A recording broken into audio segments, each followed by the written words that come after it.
Hello everybody, writing tutor Sarah here, and today we're going to discuss annotation and discussing tips. Basically, things to do before you turn in a discussion post. So, let's get started. First, we're going to define annotation. So, what is an annotation? It is a systematic summary of text that you can create within a document. It can also be considered a key tool for close reading that'll help you uncover patterns, notice some important words, and identify some main points in whatever you're reading. It is an active learning strategy that'll hopefully help you improve your comprehension and your retention of the information that you're reading about. Now, why should we annotate? Well, some of the benefits are that it helps you isolate and organize the important material in a piece of text, so that you can use it later for, a discussion post or an essay in our case. It can help you identify some key concepts in what you're reading. It can also kind of help you monitor, like, if you're learning what you're reading, if you're actually, focused and locked in. It can help you make your exam prep more effective and streamlined if you're considering, reading and annotating a textbook, if it's not a writing class. And it could be a little more efficient than creating a separate set of reading notes, right? Because if you're annotating right on the book, you don't have to turn and get out another piece of paper and lose that piece of paper 2 weeks later and go, where's my paper? It's right on the book. It's right there for you to use. So here are some annotation steps. Our first step is to survey. This is going to be the first time that you read the piece. And what you're going to do the first time you read your piece is you're going to look through whatever you're reading, whether that's an article, a chapter, a book. You're going to look through it, skim through it even. This is going to help you ask if the article is useful and a trustworthy source. You're going to ask yourself, okay, who wrote this source, who published this source, and who is the audience? If that audience is super young, like for a kindergarten classroom, is it something worth using in a college level writing piece? Well, if the college level writing piece is about the benefits of kindergarten grade assignments and readings, then maybe. But if it's not, chances are probably not. So, it's important to know who wrote something, who published it, and who your audience is. And then you can make that choice to decide if it's useful to you and if it's trustworthy. Then you can look at the title and ask what the title is telling you, maybe about the argument that's going to be made in the piece or the topic of the piece. And then sometimes, depending on what you're reading, if it's a research paper, there should be an abstract. If it's the start of a book, it might have a summary on the book jacket. And that's going to be a paragraph that summarizes the topic. It might have a question. It might talk about research methods and findings if it's a more academic research heavy paper. Because if you're doing a research paper, even in English, you're going to look at some research. Chances are you'll find an abstract. Sometimes there will be subheadings or chapter titles, not just the title of the book, the title of the chapter.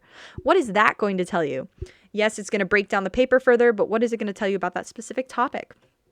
Anything that's bold or italicized, chances are it's important in some degree, so that's also important to keep an eye out for. Then we're going to actually do the skimming. I lied. It's survey and then skim. I mix up my phrases. So we're going to skim the reading the second time. We're going to read the first few sentences of the first few paragraphs, and hopefully this will help us identify the main thesis. If you've watched any of the other videos about thesis statements or introduction paragraphs, you know that 9 times out of 10, the main thesis is in the first paragraph, the opening paragraph. Preferably the last sentence of the paragraph, but depending on the writer, it might be scattered throughout. So it's really important to read that first few paragraphs to determine what that main thesis is. I would definitely recommend underlining that thesis or main argument or viewpoint, and then write it in your own words in the margin to help you better grasp and fully comprehend what the paper is focusing on, and maybe even break it up into the parts it wants to focus on and delve into. Then you can continue reading past that first sentence, and you can highlight each point of each paragraph and summarize it in the margin in your own words, right? Because each paragraph, if done right, should have a topic sentence that tells you the topic of the paragraph. So it's really easy in theory, if everything goes to plan, if you have a really good repeatable source, it would be good to be able to read through and say, okay, here is my main thesis for the whole paper. Let me break down what's about. And then let me look into each individual paragraph and go, okay, this first sentence tells me this paragraph's talking about this. This paragraph's transitioning from that to this. And just having that can make it really easy when you're truly going into the meat and potatoes of analysis. And then you're going to actually read. You're going to fully read, not just the first sentence, not just the first paragraph. You're going to read. This should be roughly the third time you're actually reading the paper, but this is when you're really locking in. So you kind of daze through the first two steps. You get just the little brief like core points, and now you're going to look at the details. So you've got a good idea of the article's thesis, hopefully. You've got a good idea of the topics of the paragraphs, hopefully. So then you can read through this entire article and look for those details, which can be really great for analysis. You want to highlight supporting evidence, the evidence that supports that thesis or that topic sentence. If you've got questions, this is a great time to write them in the margins so that you can think about them later. If you don't recognize a word, highlight it for later and then go look those up in the dictionary. Write those meanings in the margins. Chances are those big words are being used for a reason, and they're going to make whatever point you're crafting from your paper make more sense. It's going to elevate that if written correctly. And hopefully, if it's a reputable source, it's going to be used to elevate the paper, not to take away. Then, okay, what are some annotating strategies beyond those core 3 steps? How can I really elevate my annotating?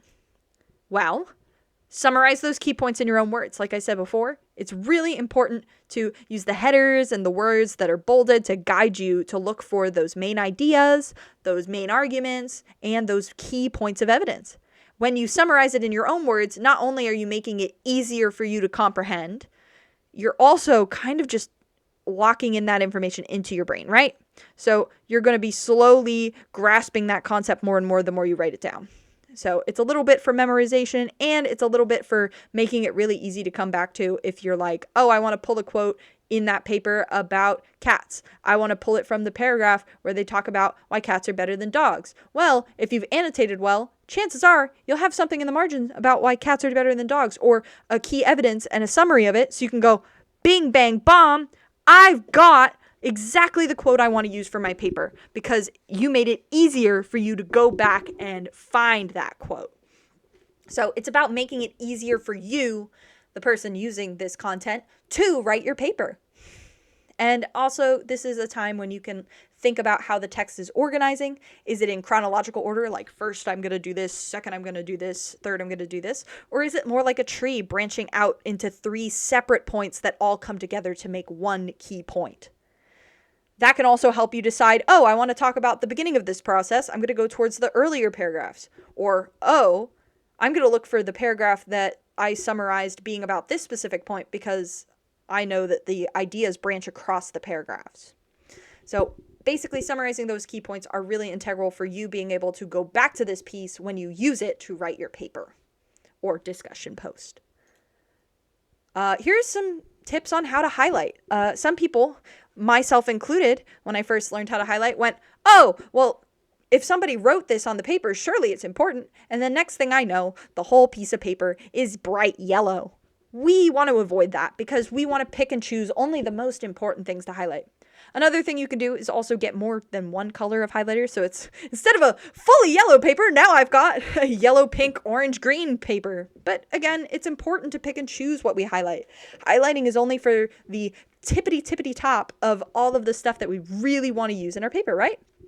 So wait until you've read the entire paragraph before you highlight anything in it. That way you can stop and think about what you've read, determine those main concepts, and hopefully if you've been writing in the margins, you've even got some ideas what you want to highlight. Then that will allow you to pinpoint those key concepts, and then you're less likely to just like run the highlighter across the whole paragraph. Then you want to maybe limit yourself. Set a goal of only highlighting one sentence or one phrase per paragraph. The best one. You want to look for the sentence that's best expressing that main concept, right? Because all the other things you'll write in the margins if you really think they're important. But you're really going to say, okay, this beautiful sentence, I want to highlight it in gold because it's my magical, beautiful main sentence, my main concept. I want to give it a trophy and say that it's the best one. And the trophy, I'm highlighting it.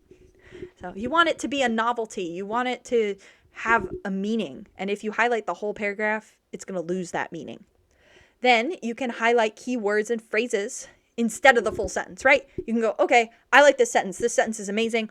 What key words and phrases in this sentence are the things that make it amazing? Then when you look back over those words or phrases, you could hopefully, be able to practice some recall before you read further. You can go, okay, I read about this paragraph. I'm seeing the word cat. I'm seeing the word fleas. And I'm able to tell myself this sentence and this paragraph was about cats having more fleas than dogs. And now I know this because I've highlighted just cats and more fleas. And then I can move forward to the next paragraph about dogs having less fleas. I don't know. We're doing cats and dogs today for my metaphors. Then you can consider color coding, like I mentioned. You can choose a color for definitions and then a different color for key points, maybe even another color for examples. If you find yourself preferring highlighters over writing in the margins, or you feel like you don't have enough space in the margins, even just color coding it can help you make those deep, in-depth annotations, even on another paper, if you think you don't have enough room in those margins. I feel you. I'm very wordy. You can use your own words to write summaries of those key concepts you've highlighted on a separate set of notes, like I mentioned. If you think you don't have enough space in the margins, you don't even have to write in the margins. Again, you can use a separate set of notes, but you just have to be careful not to lose them. If it's me, I'm losing them. I'm not going to lie. I don't know how to keep track of them, hence the margins. Or I find a way to attach whatever paper I'm writing on into the book or put it in between the pages, because if not, I'm never seeing it again.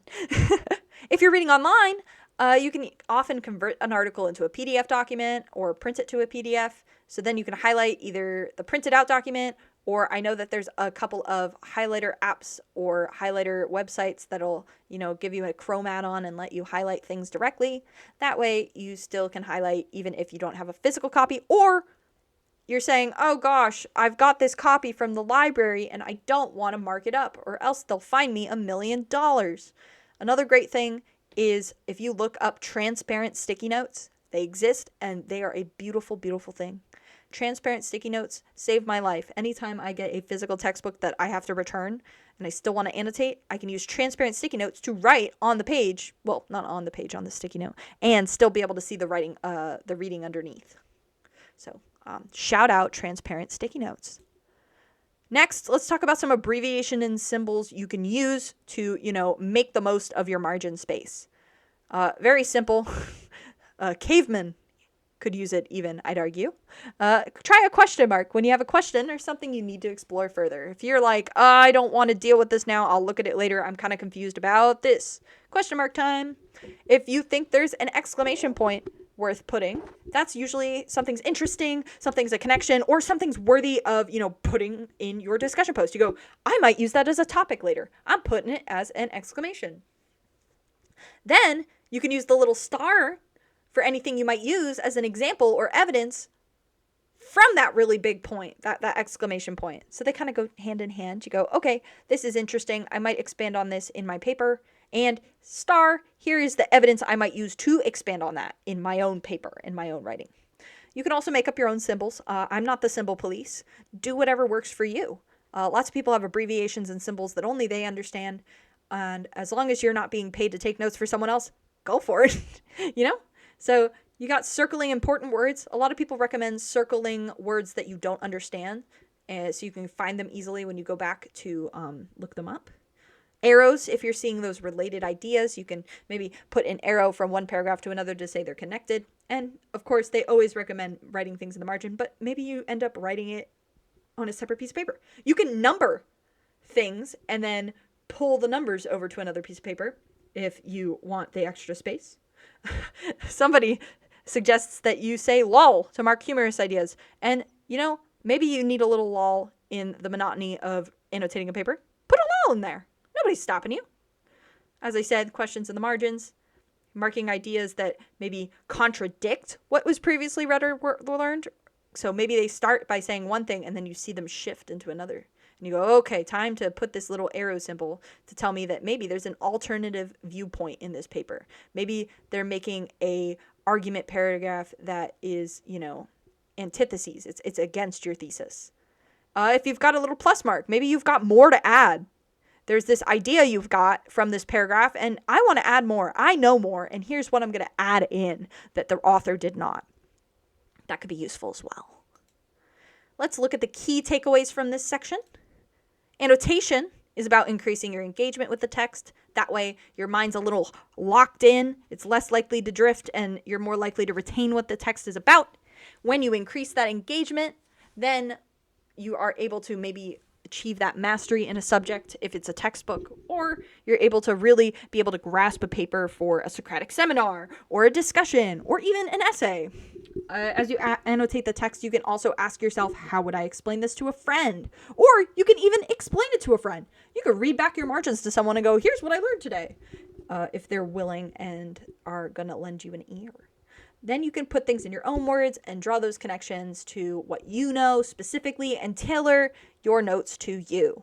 It's you who's going to be reading them back at the end of the day, and it's you who needs to understand what you are trying to tell you. So don't be afraid to put a weird abbreviation there. If you know what it means, put it in.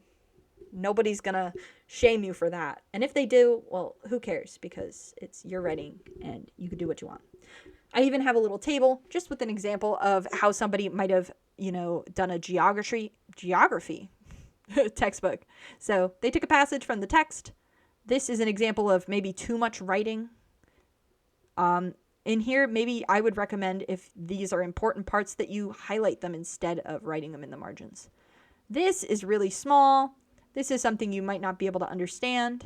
This not enough column. And then you've got the good balance column, where it's got a little bit of longer bits and then a little bit of shorter bits.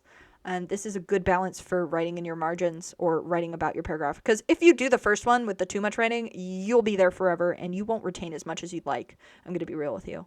If you do not enough, then you might be faster, but you're still not going to retain anything. So you want to have balance. And if you're really feeling like you need a little extra, you can always throw a highlighter in there for funsies.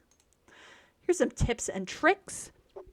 I would recommend including a key or a legend at the top of your paper to indicate what each marking is for if you're worried you're going to forget. Use a different marking for each type of information. So the example says you can underline your key points, highlight your vocabulary, and circle your transition points, for example. Like I said before, use different colored highlighters. Not a wall of yellow, maybe a wall of yellow, pink, and orange. Adds a little prettiness. An example would be maybe you highlight yellow for definitions, orange for questions, and blue for confusion or disagreement. You could dedicate different tasks to each margin. You can use one margin to make an outline of the text, right? A thesis statement, a description, a definition, a counter-argument. And you can use them to summarize main ideas. You can use the other margin on the left side of the page, right? You do all that on the right, and then on the left, you can note your thoughts, questions, and reactions. There are two margin sides, so you can separate your internal dialogue and thoughts with your cold, hard facts. So, if you feel like it. As you annotate, you can also just make sure that you're including descriptions of the text with your own reactions. Then you can skim the notations, and you'll be able to locate those key informations and quotations faster, like I said. Now, let's move on to specifically discussion posts. We talked about annotating, and sometimes we use those annotations for discussion posts. So, let's jump into it. First, we want to read the discussion prompt carefully, paying special attention to the purpose, what question or required reading you're being asked to respond to. The particulars, what's the word limit? What's the due date? What resources are you expected to draw on? We're going to ignore that little notification. Shh, it's my little secret. Let's look at our response type. Are you being asked to reflect on a personal experience, determine a solution to a problem, compare two ideas, or maybe make an argument? So what is being asked of you? What type of response are you being asked to do? And then simply the formatting. Is it MLA? Is it APA? If no specific format is indicated, in most classes you would follow general APA, but because we are English, we want MLA. So if you're English watching this, English class means MLA. Anything else, 9 times out of 10, if it's not specified, it's going to be APA. Now, expectations. How will those discussion posts be assessed? Is there a rubric for you to look at? Or can you ask your instructor some questions that you're like, oh, there's a gap. I don't know how you're going to grade this. Can you please clarify? Don't be afraid to talk to your professor. Then, after you've decided all the logistics, now you can read and annotate with those questions in mind. So, basically, all those things we learned in our previous slides, you are going to take the discussion prompt logistics and you're going to read and annotate your text with those in mind. Then, from there, when you finish annotating, you can determine one or two of your strongest ideas, which will structure your response around, And then you can assess the amount of evidence you have to support one particular claim. So take your 2 strongest ideas, see how much evidence you have for each one, pick the best one for you. Work smarter, not harder. Don't slug through one advice if you have more information on the other. So then you can logistically piece together a rough outline of that evidence to make your claim clear. And I've even made a worksheet to help spark some ideas. This worksheet should, hopefully, also be posted on our website. If not, you know who to email. Next, construct a draft. So this, after you've got your outline, you often have multiple questions for a discussion post. And instead of answering each one, you could, if you're feeling like going above and beyond, use a topic sentence to bring all the points together if you think they have, the means to be brought together. If not, it's okay to do 1, 2, 3 if she wants you to do that, or they want you to do that, your professor. But if you really want to go above and beyond, if you're going to a 4-year and you really want to wow them, use a topic sentence to bring all the points together. So you're going to answer in one central argument, and then you can expand afterwards using your evidence to build that response and persuade your readers. And just make sure that each piece of evidence you're using is keeping your point focused, right? You want it to be relevant and clear, and you want it to be cited correctly so that it doesn't take away from the magic of your paragraph. Then just make sure that you don't type in all caps, just online etiquette. If you type in all caps, they're going to think you're way too excited about the topic or way too heated about the topic. So just type it like a normal paragraph, and they can read it and they won't feel attacked. And then, of course, my favorite part, make sure you've cited all your information just to make sure you're not getting that plagiarism strike. Finally, you can review and revise. After writing your post, you can ask yourself, okay, is my main idea clear and relevant to the topic of the discussion? Throughout the thing, am I clearly pointing at that answer to her question, or am I going off topic? Does my response use enough evidence to show that I've read and thought really critically about the required reading? Am I showing off the reading enough? Or am I just going off topic on a tangent? Have I proposed something unique that can be challenged by classmates? Not a clear yes, just not a simple yes or no. Yes and. Yes and because. And then, do I support my claim with a required reading or a credible source? Am I just using my own opinion, or do I have facts sprinkled in? And then, am I using a scholarly tone without using jargon or language? You don't want to throw a no cap or an I'm cooked in there, or else the professor's going to be very confused. Pretend you're telling it to your 80-year-old grandfather. If you say no cap to him, I think he might explode. Have I proofread my response for grammar, style, and structure? Basic grammar stuff, basic citation stuff, just making sure everything's in order. Anyways, now it's time to submit your post. Great work. Hopefully this helps a little bit. In case you're wondering, here are my works cited that I used. I used from a few different universities, Walden University, UNC, and EWU, so Eastern Washington University. As always, I love citing my work, so works cited. Feel free to use these resources as well. I definitely give them my seal of approval. So yeah, that is about it for me.